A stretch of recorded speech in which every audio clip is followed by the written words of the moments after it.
What is up, everybody? The UFC is back, and so are the fellas. At least Ryan and Son are back, along with me, Zach, your host. Luke is not back. Luke is still on vacation, but I think we shall be expecting him back in a few weeks or so. But we're here to break down UFC. Yeah, a few months maybe. He's extended PTO. But beside the point here, we are here to break down UFC 324, go through this full card, give you our predictions. And it is a good card, very deep card. But, fellas, before we get into it, how are you doing? It's been a minute. Doing well.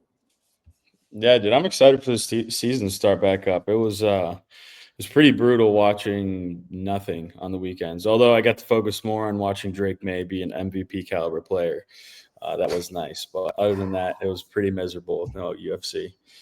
And Son, you've been Mr. Worldwide as well. You are back from your hiatus in Brazil. How was the trip, man? It was great. Good time reconnecting with the homeland. I think we need to have some more Brazilian fellas in here for some interviews. Speaking of Brazilians, coming up this Saturday, we have Deve Cabraw, who is fighting down in Frisco, Texas. 5-0 prospect, very exciting, looking to really make a name for himself there, as well as Cody Davis, who is fighting for the Cage Titans flyweight strap. So that should be a very exciting one. Good fight there. He is one of the top prospects to really look out for this weekend. So wish them both luck, both awesome people, and interviews with them are out on our YouTube. But back to what we are here for, boys. UFC 324. Sorry, I had to cut the quick promo. Kicking us off, early prelims, we have Adam Fugit taking on Ty Miller. Here we're opening up the card, opening up the Paramount era with a matchup featuring a 37-year-old here in Adam Fugit and the undefeated prospect that is Ty Miller. Miller is one of two undefeated prospects here on the card. If you do recall, last year we kind of opened up the year with the story of the undefeated prospects or the undefeated fighters in general getting their zeros taken. On the first pay-per-view of last year, you had both Peyton Talbot and Umar Nurmagomedov lose their donuts. Ryan, to kick us off here, do you foresee Ty Miller remaining undefeated? I do. He's a pretty highly touted prospect, made his way onto the Contender Series, got the win unanimously. Fugit just hasn't had the career, at least in terms of opponents that you'd like to fight, trying to work your way up in the UFC. I mean, this guy got handed just about everyone you don't want to be handed in the welterweight division to kick off his UFC career. You got Michael Morales, Mike Malott, and then to top it off in his last fight, Islam Dulatov, just all very solid prospects. Michael Morales now going out and potentially fighting for a belt this year. Mike Malott, same thing, working his way up the rankings. I think he's now in the top 10, if not just outside of it, at 11 or 12 in the welterweight rankings. So just not too great of a career so far for Fugit. And Ty Miller just offers a lot more in terms of, striking and all of this. Looked very good on the Contender Series, and I think he starts his UFC career off with a win. Yeah, I like that you brought up the strength of his schedule or strength of his fights. It is one of the reasons I wanted to go with Adam here, but I just decided against it. I looked at the lines a little bit, and it did seem kind of silly going with Fugit here in this situation. He just has not had the amount of success that you want as a UFC fighter. But I do think he's live as a dog. It's worth sprinkling maybe some money if you're on the gambling mood, just because he's fought the best of the best in that division. But yeah, with that said, I'm still going Ty Thriller Miller here. I think he's an exciting guy to watch out for. He's definitely good on the Contender Series. The thriller killer, Ty Miller here, he could just keep on going here with these rhymes all day. Jesus Christ. Yo, fucking keep it going. Yeah, this is going to be a thriller here, though. Sorry, the rhymes kind of got me laughing here a little bit, but Ty Miller did have a good Contender Series fight here against Jimmy Drago. That was a pretty impressive win. Like you touched on, Ryan, Adam Fugit is not really the cream of the crop here. And as a 37-year-old, you'd think kind of on your way out as a prospect comes in. And I don't really foresee like Adam Fugit being like the prospect killer kind of guy, I just don't see that being the position here. I hope not. I'd like to see Ty Miller do well, but yeah, I'm going to side with Ty Miller here. And moving on, we have Ricky Turcios taking on Cameron Smotherman. And this is a matchup, honestly, where both guys really, really need to pick up a win. Both guys on 2-fight skids. Cameron Smotherman 1-2 in the UFC. Not a good spot to be in. San, are you going with another man, the slight favorite here, or Turcios? Sorry, Smotherman, the slight favorite here, or Turcios? Oh man, yeah, this one was tough for me to pick. I was looking at it before the podcast, and I wanted to go Ricky Turcios just because of the value there. But he's just really struggled, man. And I like the guy. Like, he's really cool. I think he's got a really cool personality. He's a very genuine guy when he hops on the mic, when he gets some wins. I remember a few years ago he was getting some wins, and he was, dropping some words of wisdom after his fight. So I genuinely like the guy, but I do think I have to give the nod to Smotherman here. I think they're just scheduling wise, it looks like it's more set up for Smotherman to be winning this fight. Obviously Turcios is pretty good, I think, on the ground, if I remember correctly. He's a good grappler. But I'm just going to give the nod to Smotherman here. Ricky Turcios really has been on a strong skid. Very, very, frugal with the wins there. So I got Smotherman, man. Yeah, as do I. I mean, Ricky Turcios sort of fights like akin to like a pit bull, where he's just in your face. You saw when he fought Rouse versus Junior, he doesn't let off the back foot. But his only problem is while he is good when he gets to the ground, he does struggle with the 20% takedown accuracy. He struggles to get it to the ground, and I think Cameron Smotherman is just the better striker here. And I think that if Ricky Turcios wants to win this fight, he's going to have to get it to the ground, and I do trust the takedown defense in Cameron Smotherman to keep it on the feet long enough for him to just win those rounds and probably pull this out with a decision. Yeah, and I will say, like, Cameron Smotherman, while he is on a 2-fight loss streak, it's not like he fought the worst of competition fighting Sergey City and Ricky Simone. So it is two decent guys, but I think expectations were pretty high for him coming off that win over Jake Hadley, although I know he lost in the Contender Series prior. He picked up a few wins in Fury FC down in Texas, and then came into the UFC, picks up a big win against Jake Hadley. And I think like every Cameron Smotherman fight, you see the odds either like around even or in his favor, and the fights just haven't necessarily gone his way. But I will give the nod to him here as well. It'd be nice to see him back in the win column, back to 500 here in the UFC, and it'd be a good start to 2026 for Cameron Smotherman. And now moving on here, we have a matchup between two heavyweight prospects. Hokit is 1-0 in the UFC following a Contender Series win, and is the other undefeated fighter on this card, like we touched on earlier with those undefeated fighters I mentioned. There was two. And here, honestly, Josh Hokit is just an extremely good athlete. I mean, there's really no hiding that. Former NFL athlete, very explosive. We saw that in his Contender Series fight. The wrestling's very high level too. He was a Division I wrestler. And we saw in his fight against Max Jimenez really just how explosive he is. And on the other side of that, we have Denzel Freeman, who, I mean, you mentioned as a prospect, he is 34 years old, who is 1-0 in the UFC as well. He does have a win over Steven Asplund pre-UFC. Actually, he has some PFL fights on the record as well. Ryan, which of these two do you see improving to 2-0 here in the UFC? Yeah, man, I think I'm going to go with the underdog here in Denzel Freeman.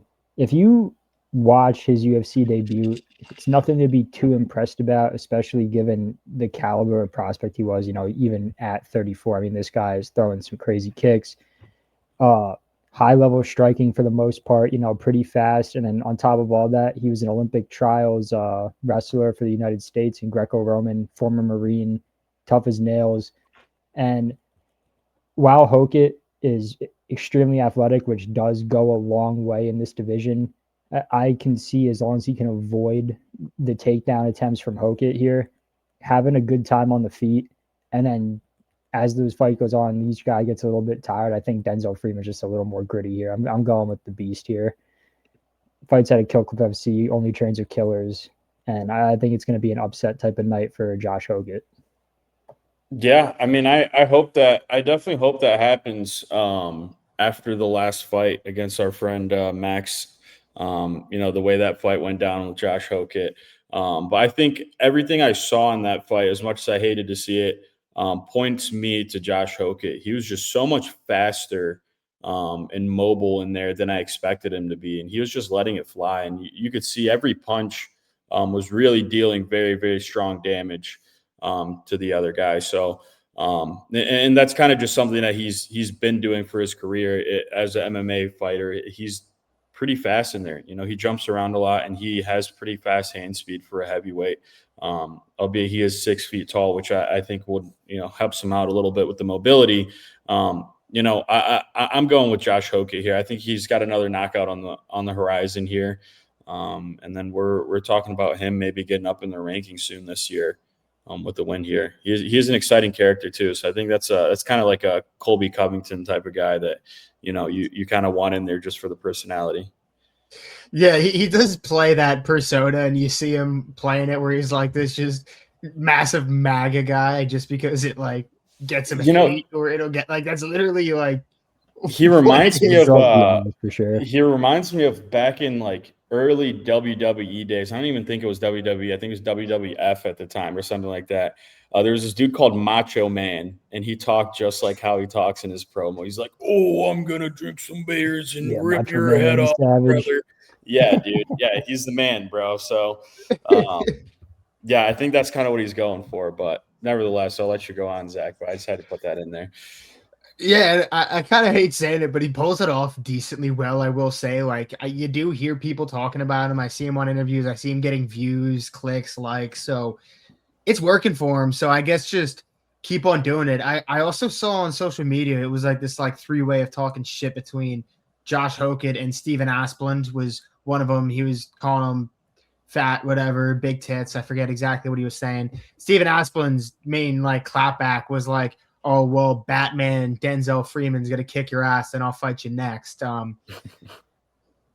Interesting, because Denzel Freeman actually beat Steven Asplund. So it's like this triangle of heavyweight prospects just kind of talking shit to each other. But I guess really Denzel Freeman's not talking shit. If he wins this fight, he would actually be just the guy who beat both of them and didn't talk shit, which would be kind of funny. Right. Both. That concerns me because you think about MMA math, and it's sort of like with three guys, it is a triangle where Denzel Freeman beats Steven Asplund, Hokit beats Freeman, and then Asplund knocks out Hokit. Because that just seems, how this tends to play out every single time. Yeah, no, that kind of does seem how this tends to play out, and we can go down some crazy rabbit holes here. So, yeah, damn.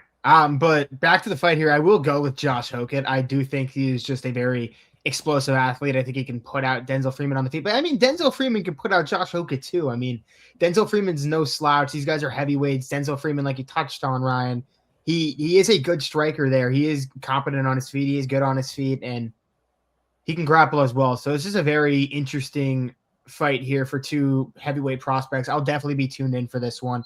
Very excited to watch it, but I do lean with Hokit. I do side with Vegas on this one. And now moving on, we have the 39-year-old Michael Johnson, who is coming off a massive win over Daniel Zellhuber back in Louisiana on that Louisiana card, Dustin Poirier's retirement card. Alexander Hernandez has two big knockout wins in a row himself over Chase Hooper and Diego Ferreira. San, which of these two do you see continuing their momentum? Yeah, for this fight, I'm going Alexander Hernandez. I think I mentioned it last time we covered one of his fights, the Diego fight. I did say I'm slowly becoming a big fan of him. And, looking back on his 2025, seeing where he was at, in 2023 and 2024, he had one of the bigger 2025s on the UFC roster. He went undefeated. And he had some huge wins, beating Chase Hooper. And I think Chase Hooper was like a -4 or 500 favorite in that situation. And then going out and getting another knockout over Diego. I think that's huge, man. And I think he really proved himself last year that he's improving his game and he's evolving as a fighter. And I think he's durable enough. He's a very stocky guy. I think he's durable enough to withstand those blows from Michael Johnson. It's not going to be a pushover, though. Michael Johnson's got a shit ton of experience. He's one of the guys on the roster that has the most professional fights under his belt. But I think Alexander Hernandez got it, man. I'm a big fan of him.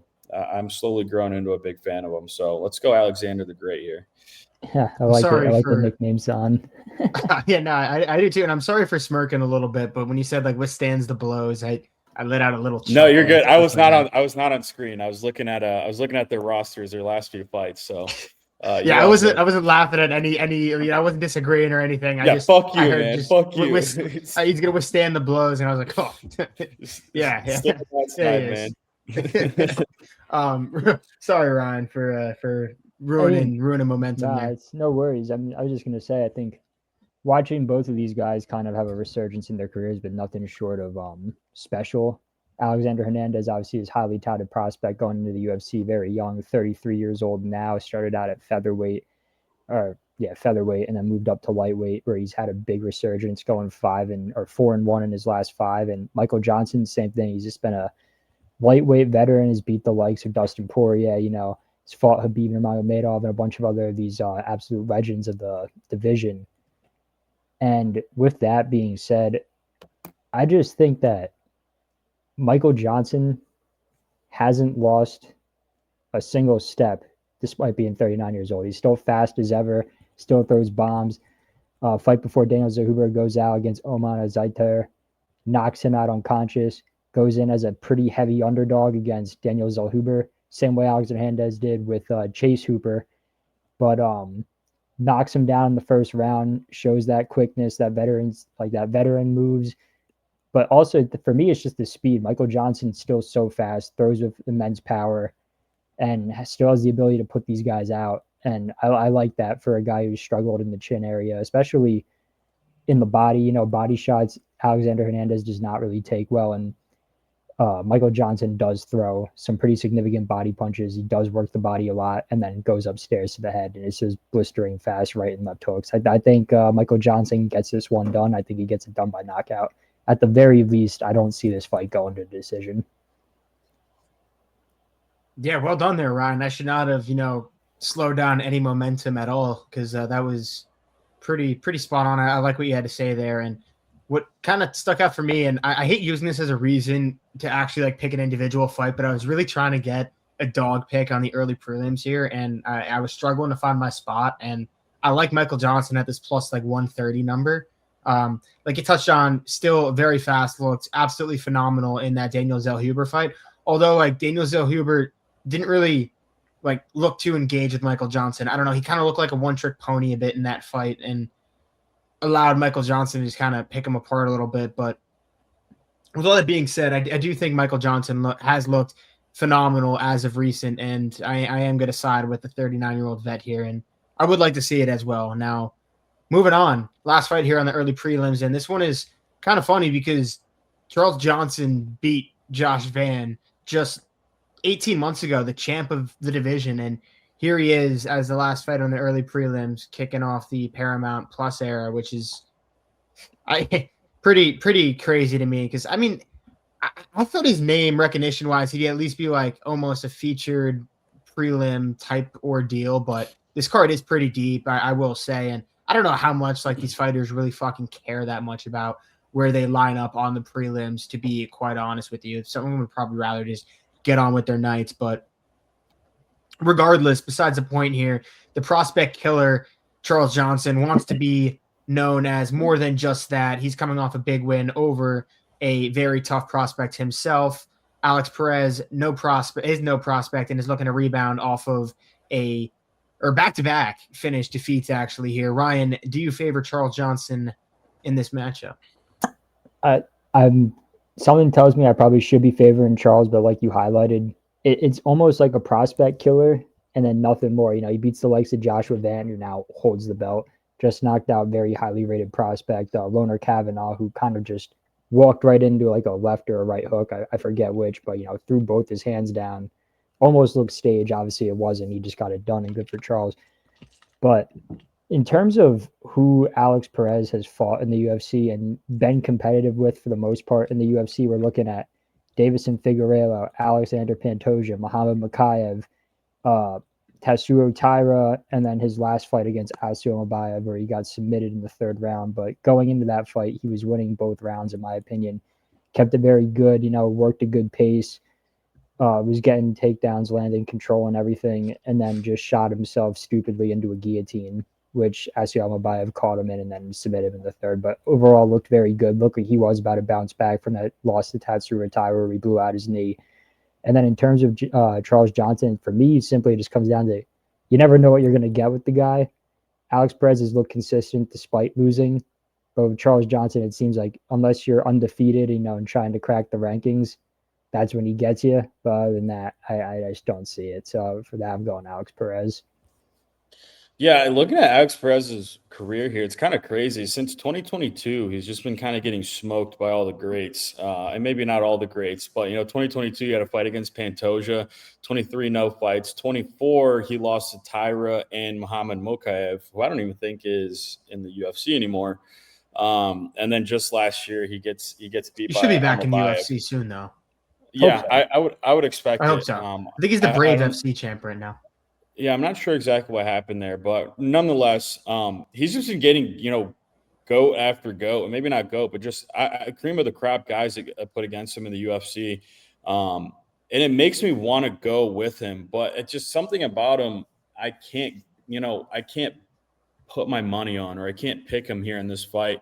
And I think it's less something about Alex Perez and more something about Charles Johnson here. And every time I go against Charles Johnson, he wins. He knocks my guy out. So maybe I'm going to do him a favor and do myself a favor this year and start off by picking Charles Johnson this year. Start off on the right foot. Maybe me and him can have a better relationship as far as him beating the guys I pick against. So I'm going Charles Johnson here for some good juju.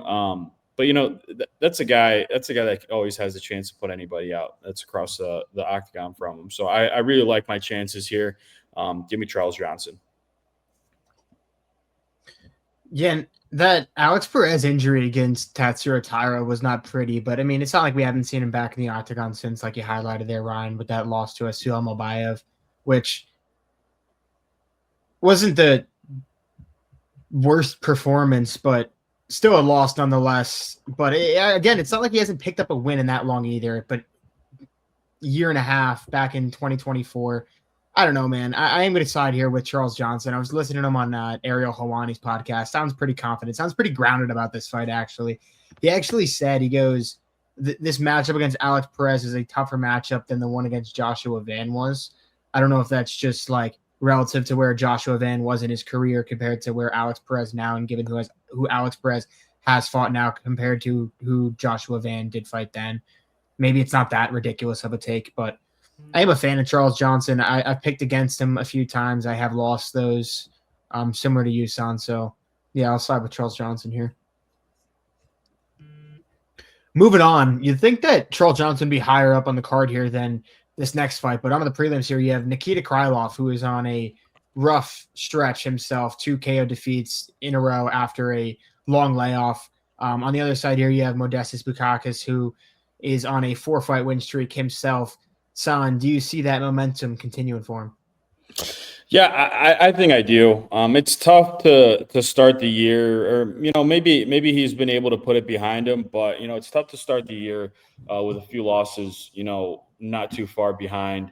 In a light heavyweight, weight class, that you are running the risk of getting knocked out pretty much every round.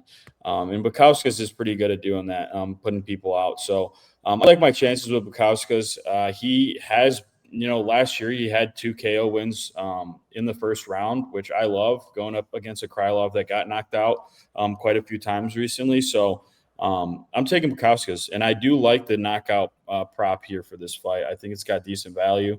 And yeah, Krylov's just been on a downslope, which you hate to see because he was, a pretty good prospect coming into the UFC, but just hasn't panned out as much as you'd want him to. Yeah, San, no, I completely agree with you there. I mean, Nikita Krylov took about a 2-year layoff coming back. He left in March of 2023, I believe, and then came back and fought Dominic Reyes in April of 2025, where he got knocked out in the first round. Makes a couple months later, comes back and fights rising prospect Bogdan Guskov. Same thing, whether it was the first or the second, I'm kind of blanking on, but he nonetheless did get knocked out relatively early in that fight. And on the other hand, you have Modestas Bukauskas, who's pretty much made a very nice resurgence in his career. He's on a 4-fight win streak, 3 of those by finish, 1 submission, 2 KOs, and then a split decision against Ion Cutelaba. And Ion Cutelaba is the type of guy where you don't know what you're going to get in that octagon. He either looks like the best fighter on planet Earth or, he shits the bed. And Ion Cutelaba looked pretty damn good in their fight. Modestas Bukauskas was able to hang him off. And with a guy with a questionable chin now, getting up there in age, coming off back-to-back pretty heinous KO losses, I got to go with Modestas Bukauskas here. Yeah, the main thing for me is really just Nikita Krylov's chin, because there's just nothing to tell you that he still has a chin. Everything indicates that the chin's gone, that if he gets cracked, he's gonna go out. And given that, I really just have to side here with Modestas Bukauskas. And what kind of scares me though is the fact that he's only like a -150, -160 favorite, somewhere in that range. Like, you'd think he'd be a little bit bigger of a favorite. So I don't know what Vegas knows over there. It's the line seems a little bit trappy, but I do agree with you guys here on this one. Now moving on, we have one of the hottest prospects here in the UFC, a guy who was 3-0 last year, only fought 6 or so minutes of time in the octagon in those 3 wins. Atiba Gauthier, and I listened to his interview on Ariel Helwani's show, and he was saying that there was just no way he does not finish Andre Pulv, and he was just so damn confident. And Helwani was like, "Well, why do you think that?" And he was just like kind of laughing. He's like, "What do you mean? Because I'm gonna finish him. Like, there's just no way I don't." And just, I don't know, man. It's kind of scary. This fucking Cameroonian who is just straight muscle and absolute mini Ngannou tank. And I'm excited to see what he has to do. And Ryan, do you agree with Atiba Gauthier there that there's just no way he doesn't get the finish? Yeah, I mean, sky's the limit for Gauthier right now. Obviously, one of the hottest prospects, if not the hottest prospect in the UFC at this point. I mean, the amount of edits I've just seen of this guy in the past week alone, now that the fight's getting close, has been nothing short of ridiculous. And I think his work in the UFC so far has spoken for itself, and it seems like the UFC sees a potential superstar in this guy, and they're really pushing slow with him. And yeah, I have Gauthier getting this one done by knockout, probably in the first. I'll be very surprised if Pulev survives past the first round here, but yeah, stars are lined for the UFC to kind of build this guy up similar to Sean O'Malley in a sense where they're going to feed him, a lot of easy competition and work up his way up. Apparently, he's 23 years old. Like, yeah, 23. Yeah, so all the time in the world essentially, and I think we see a slow push in his career, and he's going to be getting a lot more first round knockouts come this year, and starting off January with another one of them. Yeah, I mean, after you tell me that story about that interview, I hate when guys are overconfident, Zach, and it almost made me want to almost switch sides. And then I looked at his little picture on my computer, and I remembered who I was talking about here, and just thinking about all the knockouts we got out of him last year. And there's absolutely no way, I agree, that he doesn't win this fight. Now, first round knockout, that I don't know. But I do love this guy. I think he's great. Luke talked about him in our recap pod for 2025. He's saying he's one of the best prospects that we got last year. And I agree 100%, one of the best prospects, and just a very exciting guy. And I'm super stoked to watch him win this fight or fight this weekend, and hopefully win it, to start off 2026 strong. And we'll see, man. I'm excited for probably that this is going to be the shortest fight in the whole card. So we'll see what happens. But yeah, I got Gauthier, man. Funny enough, or crazy enough, this is actually not the steepest odds on the card. He's like a -1,000 favorite here over Andre Pulv, and the steepest odds is actually the next fight between Umar Nurmagomedov versus Deiveson Figueiredo, and we're gonna get to that. It's absolutely ridiculous. We're gonna get to that. I have a bunch of flaws with it, although I do think Umar wins, but we'll get into that after. But you think Gauthier over Andre Pulv would be steeper odds than Umar over Figgy, but here I'll tell you about Gauthier does. I mean, he's Manchester's top team. He has a great team around him. They have a ton of momentum, actually.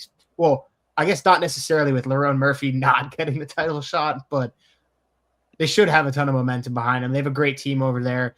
I'll tell you about Gauthier, absolute killer mindset. Sky is the limit for him. You guys hit on all of the points. I do think he puts out Andre Pulv here, likely round 1.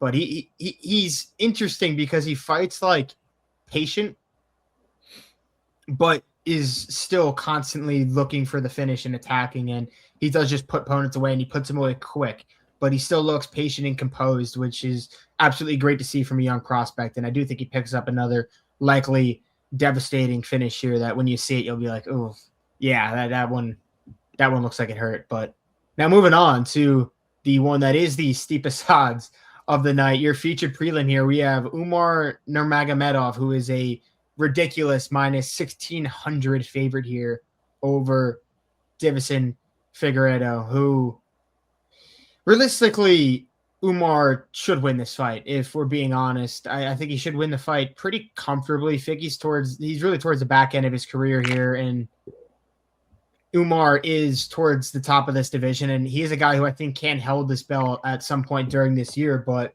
one thing about Umar is that he is a little bit chinny. We have seen him knocked down in multiple fights. In his last fight, he got hit with the knee. A few fights prior, he got hit with like a hook. Right as the fight started there, got dropped. So it's not like he has not shown any vulnerabilities. And on the other side of that, Figgy, a power puncher, I mean, Figgy can crack. Son, I guess 2 layers to this. What do you make of these odds, and how do you go about handicapping this fight?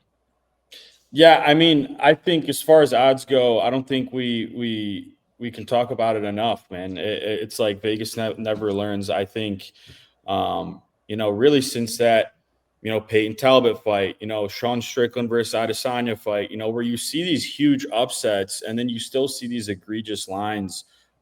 It is kind of concerning. I know for myself, what I make of it is for both this fight and the Gaethje fight, I will be tossing a little sprinkle on the heavy underdog. It is definitely worth it because we've seen crazy things like that happen. It's kind of what makes the sport. Seeing a minus 1,000 prospect, not minus 1,000 fighter win against the other guy. Now, as far as for my official pick, I'm definitely taking Umar Nurmagomedov here. I think he has everything possible to be the next champion in that division. He's definitely proved himself. He had a really good fight, other than Petr Yan, obviously. I think he had the most competitive fight against Merab. And I just think he's a super exciting guy, in the UFC. Now, if he doesn't find too much success towards the top, if he can't beat Yan, if he can't beat Merab again, looking up towards the top of that division, I think, there's a chance we're talking about him going back to the PFL. Now, I don't know. That's obviously down the line. Depends on how a lot of his fights go. But as far as this one, as far as I'm concerned, 100% worth a sprinkle. Tossing on Deiveson here. As you mentioned, he can crack. He is a pretty strong puncher.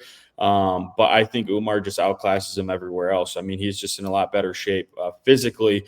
Figgy coming back off that injury. Of course, he won his last fight, if I'm not mistaken. He won his last fight as an upset. I think he was like plus 275. But I think Umar takes this one.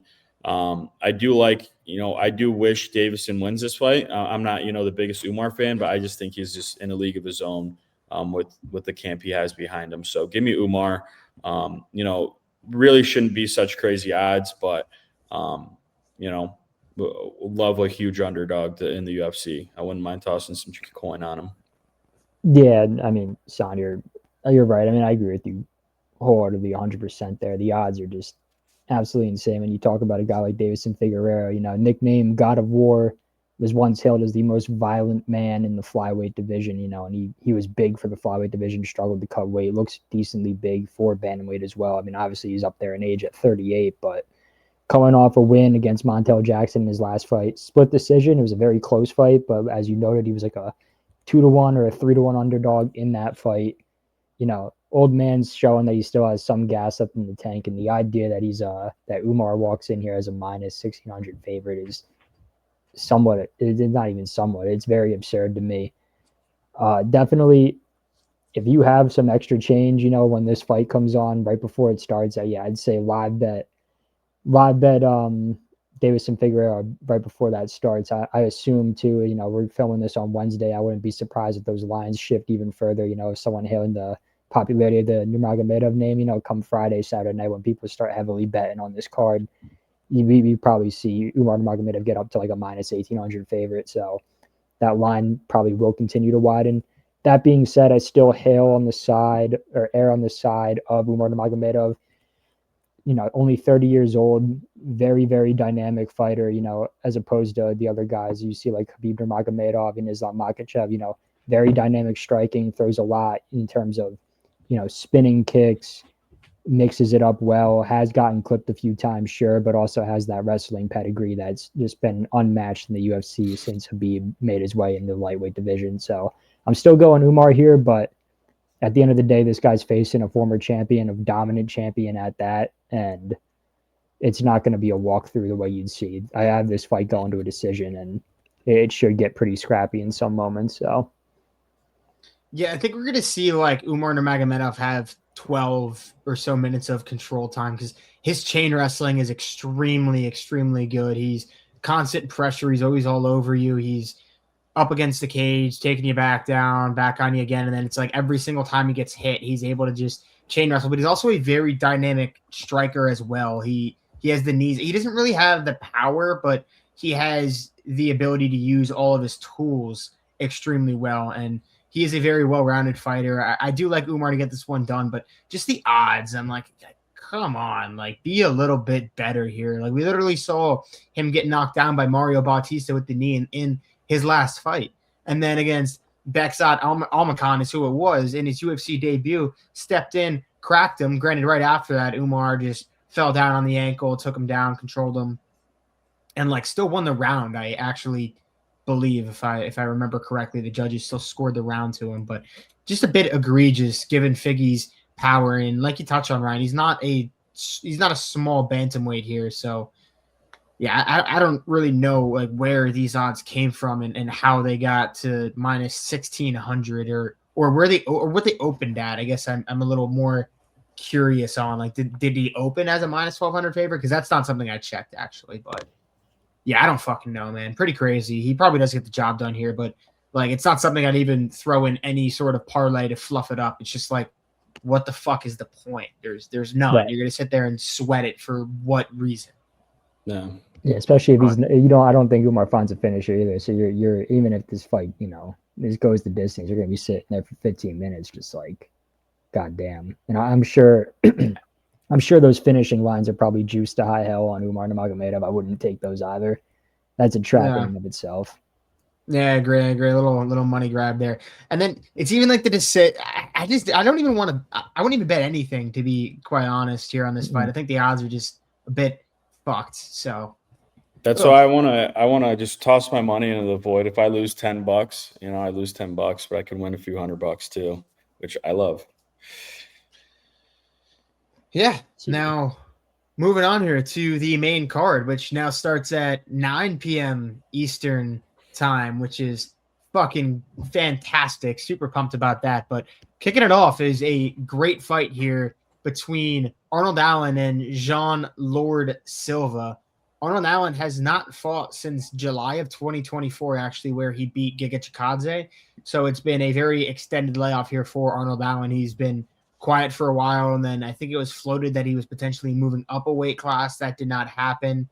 Here he is making his return in the first Paramount Plus card. And on the other side of this, Jean Silva is looking to rebound from his first UFC loss to Diego Lopez.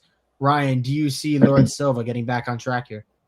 I do. I think that was a teaching moment in his last fight against Diego Lopez. You saw at the end, first round didn't go his way, and then he came out in the second round and was very measured and was lighting Diego up on the feet. I think everyone, even if you were on the side of Diego in that fight, as I was very, very concerned, because if Diego did not have the chin that he had, Jean Silva would probably be ranked number 2 in this division right now. But you saw, Diego gets a takedown, reverses him, and then gets a nice scramble and ends up on top control for about 15 to 20 seconds within the last minute of round 2. And you can kind of see this flip switch in Jean Silva's mind where he's almost like, oh shit, I lost that round. And then just throws all caution to the wind and boom, gets hit with the spinning elbow. And, his coaches said too, he didn't follow the game plan after round 1. We tried to talk him into it. We were shouting stuff from the corner and he just avoided all advice. And then, that's the end result of what happens when you don't follow your game plan. Obviously, the game plan that he had Had he stuck to it, I do believe he would have won that fight against Diego Lopez. He probably would have knocked him out, comes around 3 or 4, but luckily Diego Lopez got it done, my GOAT. Anyway, that being said, in a similar fashion, we haven't seen Arnold Allen fight in about a year and a half, as you touched on, Zach. And the one thing that Arnold Allen does very well, which I think is dangerous to do with a guy like Jean Silva, is that in-your-face pressure. We saw it when he fought Dan Hooker. Arnold Allen got clipped once and then just said, fuck this, put his chin down and just hit him with those barrage of punches, until he finally found the knockout. It was like a 60-second flurry. We saw it in the last 30 seconds of Max Holloway. Max Holloway points down, Arnold Allen bites down the mouthpiece and just swings. Max Holloway ends up dropping him at the end. Any more powerful puncher, you're probably going out there. And I think Jean Silva, very good at finding his range early. I think he'll start clipping him, and I think Arnold Allen's going to say, fuck it, I feel like I'm losing, and do that bulldog style of fighting where he just charges in, and that Jean Silva hits hard, man, and I have him finding his chin and putting him out in this one, especially with the long layoff. It's going to take a little bit to get your bearings straight, get him back into that octagon, dealing with ring rust, and with the guy like Jean Silva, you just simply can't be doing that. So give me Jean Silva. Yeah, I mean, you bring up a lot of really good points there, Ryan. Definitely some things I was thinking about. Most I guess notably is him just biting down on that mouthpiece and just putting so much pressure on the other guy across the octagon. I think that's going to be his Achilles heel, because that's pretty much how Diego Lopez found success with Jean Silva. And I think he's going to look back on that fight, see, oh, this is a hole in Jean's game, and ultimately find himself in a shit position in that octagon against a very, very skilled Jean Silva that we have seen. I think, the recency bias is very easy to come by in the UFC. It's easy to look, oh, Jean Silva lost his last fight. He got knocked out.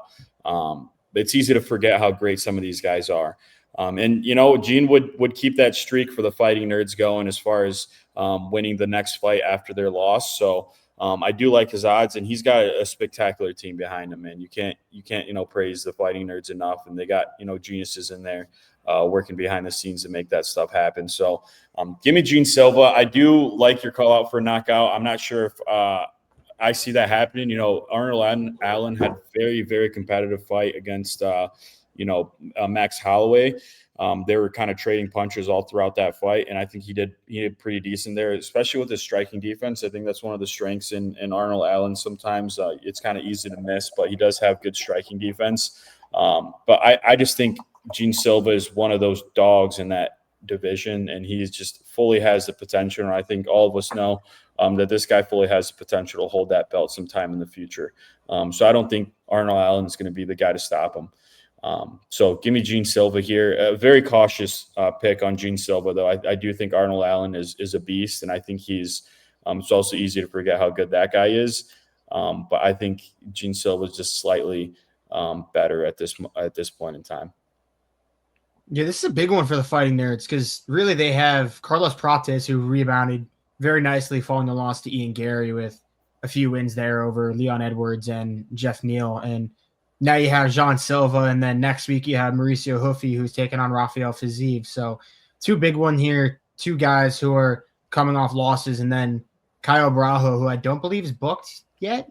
But no. Yeah, but then again, but he has a loss there as well. So sorry, what was that, Ryan? I was going to say that division's somewhat in shambles right now, and you get to that top spot because obviously, guys that he should be fighting are all pretty much booked. Sean Strickland's booked against Fluffy.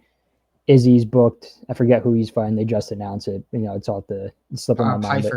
Piper. Izzy's fighting Piper, and I think Brow still should be looking up the rankings despite losing the Nasruddin. But like I said, all those guys, maybe Whitaker, but that's we'll see what happens, what they do with it. Sorry, I didn't mean to cut you off.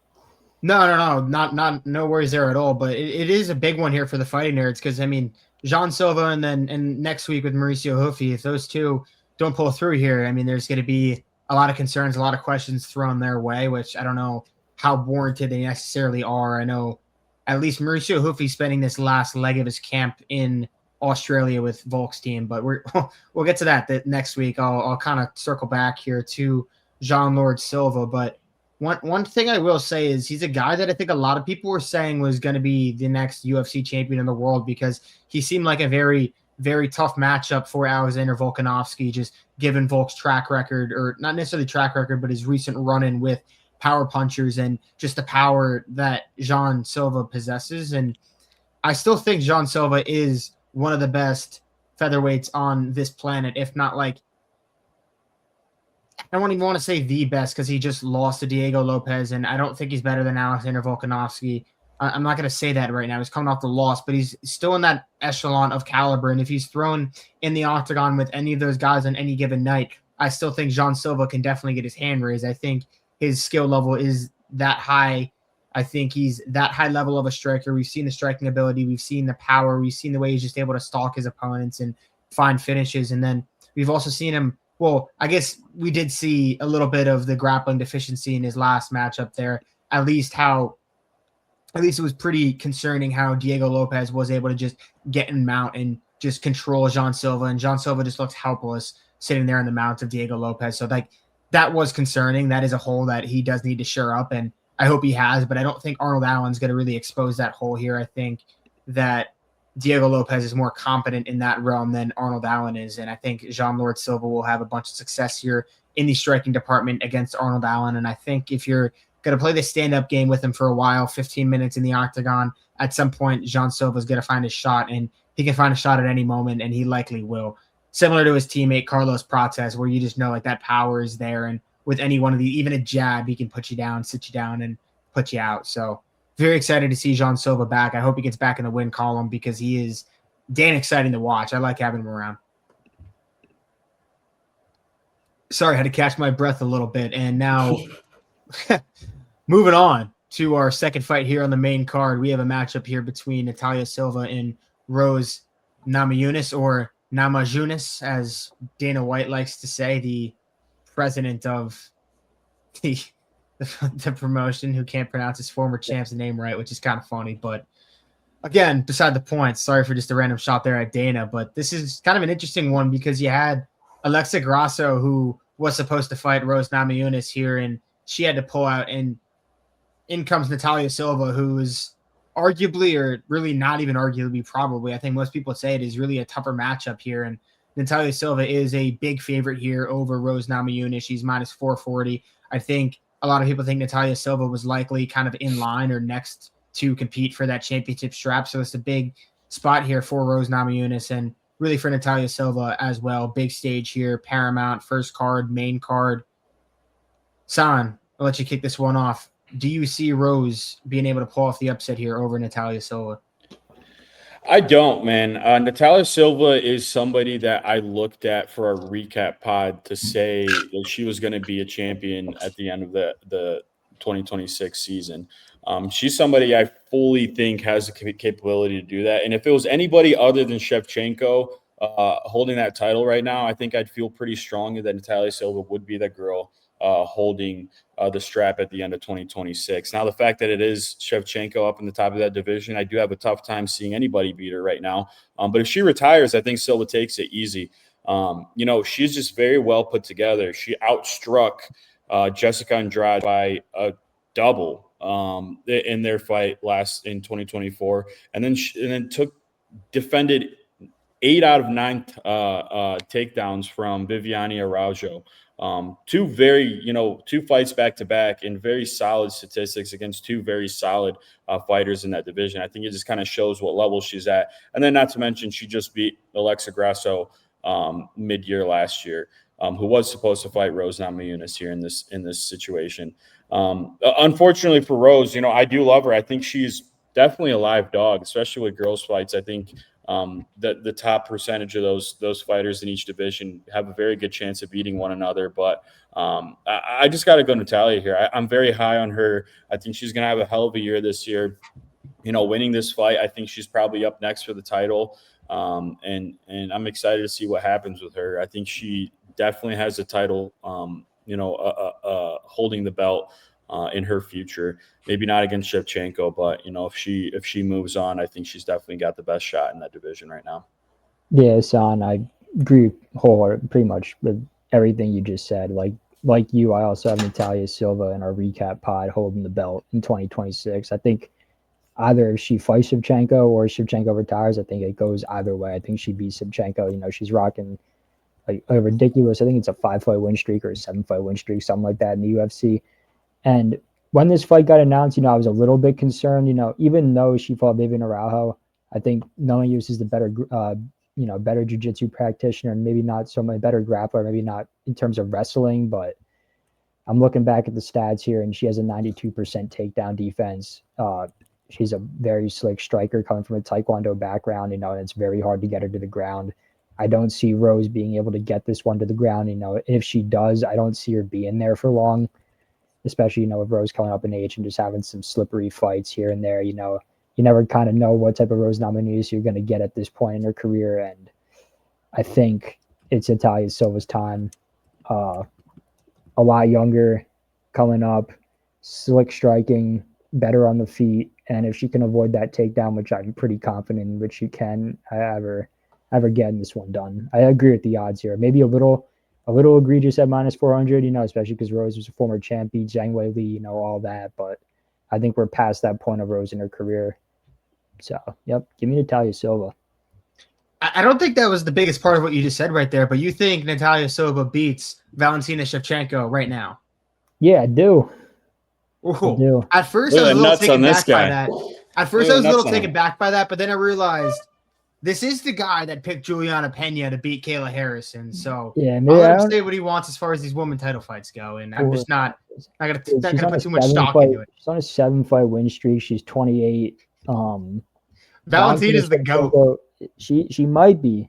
She's the She's man. the woman's guy. She's the man. Valentina's the fucking man. Kayla Harrison's the man, but anyway. Who should be fighting on this card? We got robbed of a banger here, folks. You got to say something, you know. Yeah, she robbed Amanda Nunes, who's also the man. But she is the guy. Like, she's the man. Yeah, like from Spy Kids, she's the guy. Beside the point here, I will say I do agree with you guys full-heartedly here. I do think Natalya Silva gets the win, and you kind of feel bad for Rose Namajunas a little bit that, you know, you have an opponent pull out and it just gets filled with a tougher opponent, even though, like, I did hear her say that she is kind of happy about it because it gets her closer to her ultimate goal, which is this championship, which I just think is a very unrealistic one. And I think she'll realize that following this loss here to Natalya Silva. I do see Natalya Silva getting the job done, and then maybe Rose can retire and grow her hair back out because I like the way that looks, and that would be real nice. But yeah. Maybe with and that whole situation there. But moving on. Zach, I was gonna say it brings up like an interesting point though. I'm because Natalya Silva is ranked number 2 right now. So I mean, from Rose's perspective, I guess this does make sense, you know, even like staying in despite her opponent pulling out, because if she can get to that number 2 spot, being a former champion and, you know, being on a little bit of a win streak, there's, you know, no reason why she shouldn't be able to advocate herself to a title shot or to at least fight Valentina Shevchenko next. So I guess, you know, smart move on her part. It's a bit of a gamble, but if it does work out, she probably will be fighting for a belt next. You know, that's true. And you do see like a lot of women who get title shots that are almost like undeserved. And for her to stay on the card in this situation and pick up a win over a top-ranked opponent, like you likely would see something like that get done. So like, I do understand it. And also like from another perspective too, a bit different and not like pocket watching by any means. You don't know anyone's situation, but like some fighters, you know, like aren't in the position to necessarily like be like, nah, I'm not going to take this fight. Yeah, they turn down fights. Absolutely. Yeah. So that's another thing as well. And like, well, you could even be a former champion. You just don't manage your money well and push comes to shove. And it's like, I kind of need to get on this card. You start counting your money a little bit and it's like, you know, so just another way to look at that as well. But I do have Natalya Silva picking up the win over Rose Namajunas. And yeah, there goes that. But moving on here, we have a fun fight. We have the insanely active Waldo Cortes-Acosta taking on the Black Beast, Derrick Lewis. Waldo wanted this fight. Waldo got this fight, although he did want it in December so he could go out and try to break some records. And here he is getting it in January. But this one will likely play out on the feet where Derrick Lewis has the most knockouts in UFC history. Derrick Lewis, 40, almost 41. Ryan, do you think Derrick Lewis can pull off another upset here as almost a 2-1 underdog? Yeah, look, I'm gonna keep this pretty short. I don't have much to say about this besides the fact that Waldo Acosta Cortez, very athletic, rising prospect. Same way with Deiveson Figueiredo. This is the type of guy that Derrick Lewis just walks out, steps in, maybe gets hurt a little bit, and then the next thing you know, you go to grab a beer, or you look away to talk to your buddy for a second, and Waldo Acosta is just dead on the canvas, and Derrick Lewis is humping the ground, taking his shorts off, waving his underwear in the air and throwing his cup into the crowd. I can't get that visual out of my mind. This is the type of opponent that Derrick Lewis just goes out there and knocks out, and that's what I have going down here on Saturday night. It makes no sense. I don't know how he keeps getting away with it, but he always seems to do it, whether it's a flying knee or pretending that he got poked in the eye and then, winging a right overhand. He gets it done. And I think, like I said, the story's no different here. I just visualize it in my mind already of Derrick Lewis cutting a promo sitting next to Joe Rogan, talking about his balls or whatever, ground and pound to the wife, some other classic banger there. And that's what we're going to get on Saturday. No, dude, that is so ridiculous. I'm 100% clipping that, because that's just fucking hilarious, and I could so see it happening. It's every time, man. It's every time. It is. It's fucking ridiculous. Ryan, I will say I do hate that you picked Derrick Lewis here. I thought I was going to be the black sheep of the group, but give me the black beast, man. Give me Derrick Lewis. I think this is exactly as you say, man. This is the fight that he wins. This is a very similar fight as far as the type of guy he's fighting across the cage. As Deiveson Figueiredo, as you mentioned a little bit, that is a guy that's a lot taller than him, a guy that's a lot lengthier than him, and a guy that has a speed advantage for sure. But Derrick Lewis is a guy that just goes in and makes it happen. Statistics and numbers and height and length is not really something that applies to a Derrick Lewis fight, because he's so aggressive, he's so violent, and he's so willing to get in the pocket and throw. And he throws surprisingly accurate for how strong he throws his punches. So I think he definitely is in a good spot for himself, and I think I love the odds on this one. Another thing I want to add is, I don't know if you guys have seen or not, but I've seen a few clips of people running into Derrick Lewis in the street, and Derrick Lewis is out there having a jog out with his trainer or whoever it is, and he looks like he's in pretty good shape, dude. Which gets me excited. A guy that's 40, almost 41 years old now, at the end of his career, or quote unquote end of his career, getting in really good shape, and not saying he's going to walk in there with a six-pack or anything, but he's a guy that was sloppy built for the peak of his career, and now towards the end of it, fighting a really good prospect in Waldo Acosta is looks like he's getting in good shape. So if we see a Derrick Lewis with more stamina, if he can survive a first round, if he even needs to get past that first round, I really like this guy's chances, man. You the longer you're in that ring with or octagon with Derrick Lewis, the longer you're running a risk of getting your head knocked into the nosebleed. So give me the black beast, man. Give me Derrick Lewis, and I'm so looking forward to that post-fight interview, man. Yeah, Sean, sorry, Zach, before you go, I was going to say one more thing with the Waldo Cortes-Acosta is his only loss in the UFC is to Sergey Pavlovich, who at one point, was held as the boogeyman, still does have extreme power. And he just looked very tentative in that fight.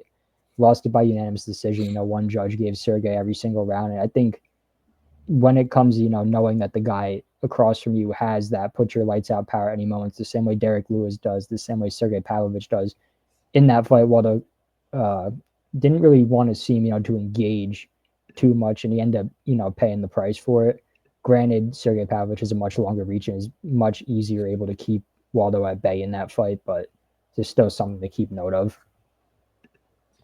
Yeah, one thing I will say is, well, this is the fight Derrick Lewis will win. I'll agree on that, and I could so picture it. And I even said that earlier. The one part I'll really disagree with is that Waldo Cortes-Acosta is a much higher level prospector. He's much more of a proven commodity than these other guys we've seen Derrick Lewis beat, like a Deiveson Figueiredo. Deiveson Figueiredo had one UFC win, where we've seen Waldo Cortes-Acosta in there with ranked opponents, knocking out ranked opponents, knocking out Ante Delija 2 fights ago, who was really considered to be a more top level guy in this heavyweight division than knocking out a Shamil Damil Gaziv, who we've seen have a bunch of success recently as well. And he also has the wins over the Sergey Spivak, and he has the ring time there with a Sergey Pavlovich. He didn't knock him out, but again, Pavlovich has looked a little bit more tentative ever since he kind of stumbled a little bit. So I don't really know what to make of that whole fight there, but I do think Waldo Cortes-Acosta is a little bit more of a proven commodity than some of these other guys. And you look at Derrick Lewis, and Derrick Lewis has struggled with the guys who actually deserve to be ranked in that like top 5, 6, 7, 8, 9 range. You know, like your Sergey Pavlovich is your Sergey, your Taito Ivasa. Like he has the loss of Sergey Spivak, he has the loss of Jailton Almeida, and he has the wins over like Nascimento and Taliesin Teixeira. I don't know. I kind of was thinking Derrick Lewis. I'm actually going to switch over. I'm going to go on the side of Waldo Cortes-Acosta here. I think he is faster than Derrick Lewis. I think that speed can pose Derrick Lewis a problem. Granted, Derrick Lewis can definitely knock him out, but if Derrick Lewis doesn't put his hands on him early, I think Waldo Cortes-Acosta is just going to kind of pick up momentum as this fight goes on. And Derrick Lewis, you can see kind of getting frustrated, being like, fuck this a little bit as he kind of just gets popped in the face. But we shall see. Very interesting fight. I'm excited to see that one. I would like to see the Black Beast on the mic as well. I think he's absolutely hilarious and a guy who all the fans can really get behind there. There's a reason why they have him on this main card here. And now moving on to our co-main event, we have Sean O'Malley taking on Song Yadong. This fight is here in the co-main since Kayla Harrison had to pull out due to the neck injury. She had surgery. I think they were saying she wants to try to return for like the White House card in June or July, but it seems to be a pretty quick turnaround for a neck surgery. Convenient. Yeah.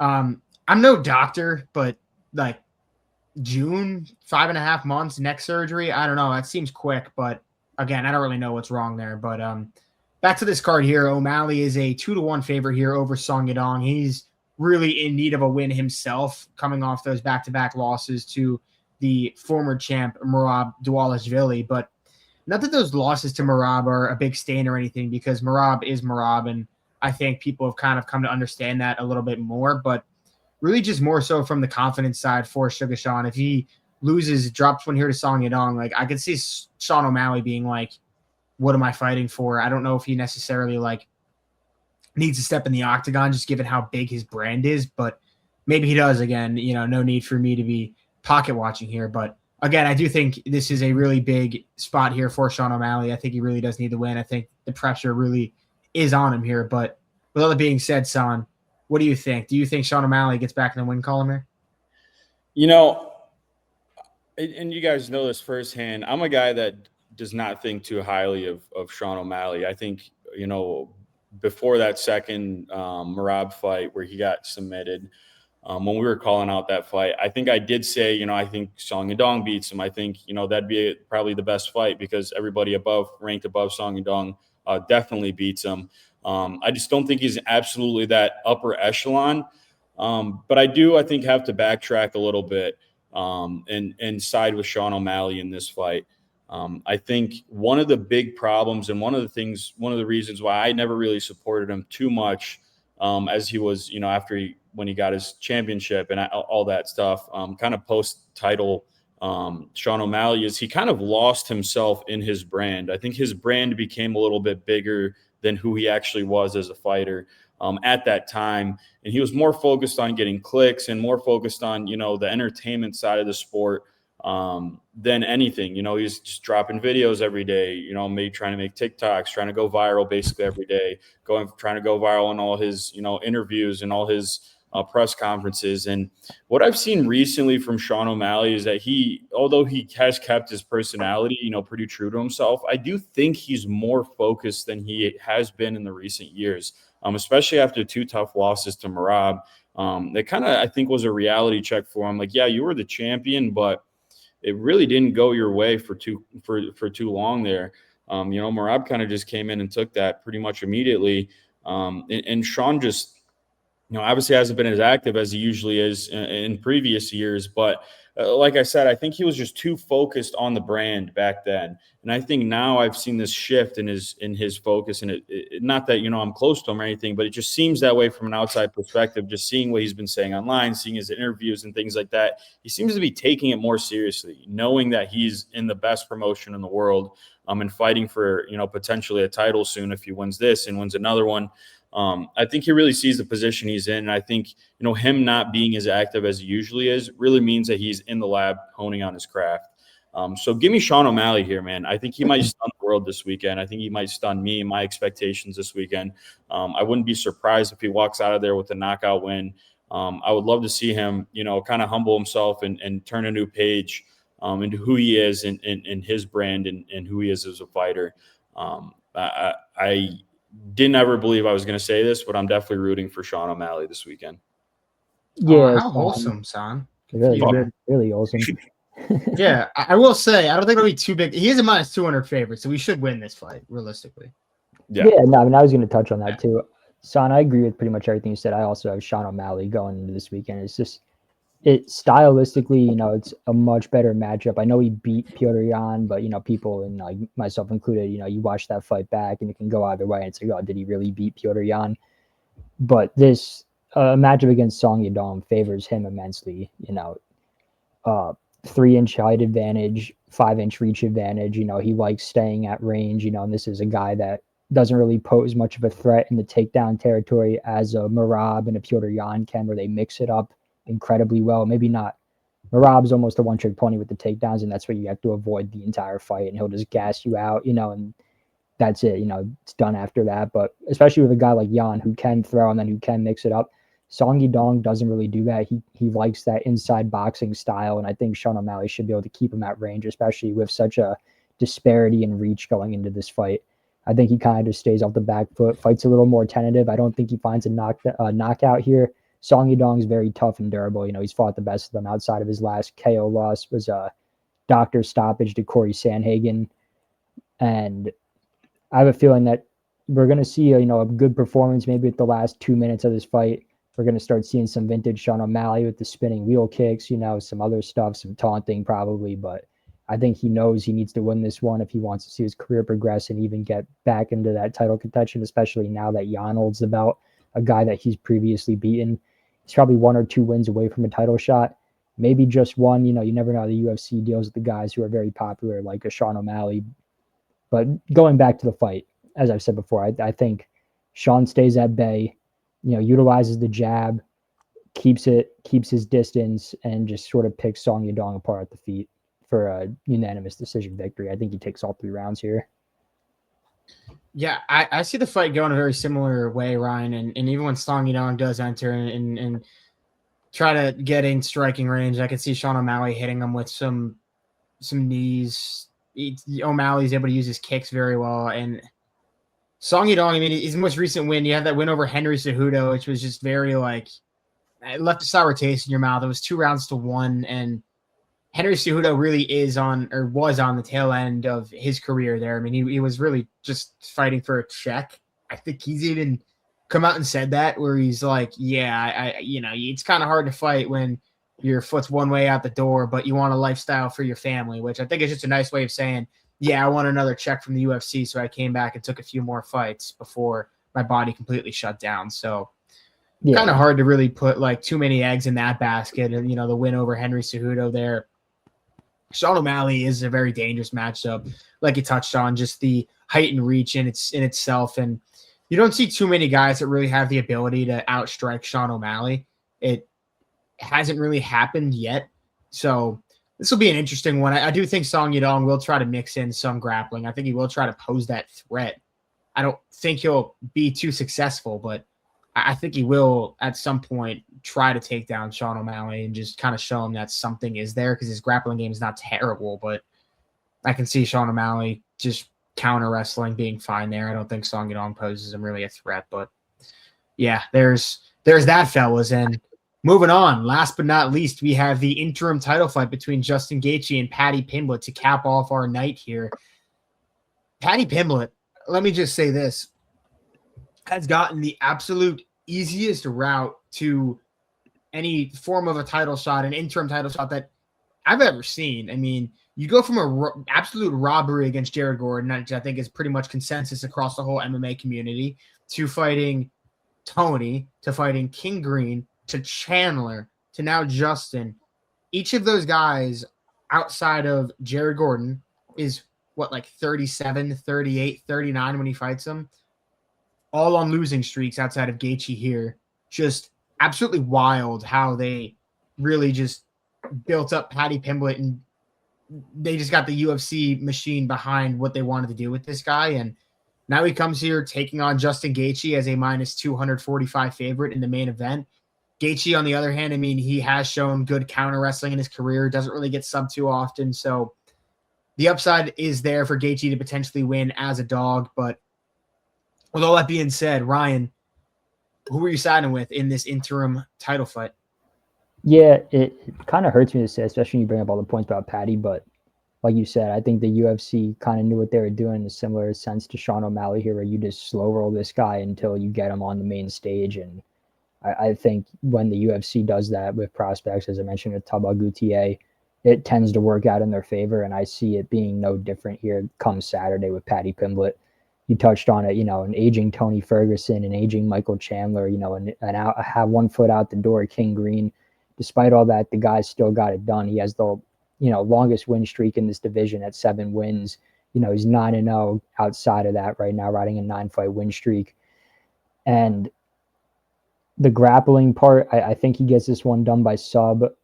The only thing that worries me is Paddy does have that tendency to keep his chin in the air. And when you fight Justin Gaethje, it's going to be a war.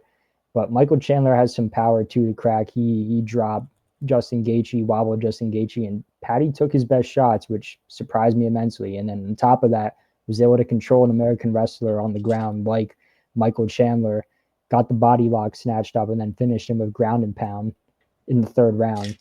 Not the outcome I was expecting with that fight, but nonetheless, I see something similar to this.